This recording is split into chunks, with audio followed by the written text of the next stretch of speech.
महाराष्ट्र नवनिर्माण सेनेचे संस्थापक अध्यक्ष राज ठाकरे यांचे अमरावतीमध्ये जंगी स्वागत करण्यात आले। या अमरावती दौऱ्यात राज ठाकरे पश्चिम विदर्भातील 5 जिल्ह्यातील पदाधिकारी व कार्यकर्त्यांशी संवाद साधणार आहेत। आगामी विधानसभा निवडणुकीच्या निमित्ताने त्यांचा हा दौरा महत्त्वपूर्ण मानला जात आहे।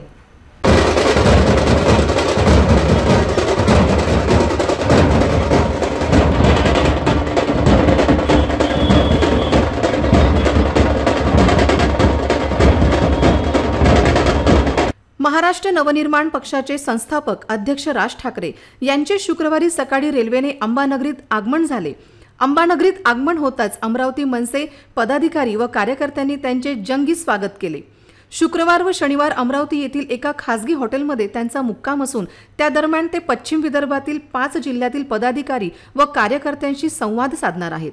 विधानसभा निवडणुकीचा आढावा यावेळी घेतला जाईल। राज ठाकरे यांनी विदर्भाचा दौरा अमरावतीपासून सुरू केला असल्याने 2 दिवसाच्या या दौऱ्यात विधानसभा निवडणुकीची पहिली यादी जाहीर करण्याचे राजकीय संकेत मिळाले आहेत। राज ठाकरे यांच्या दौऱ्याने विदर्भातील मनसे पदाधिकारी व कार्यकर्त्यांमध्ये उत्साह निर्माण झाला असून पश्चिम विदर्भातील सर्व नेते अमरावती येथे दाखल झाले आहेत।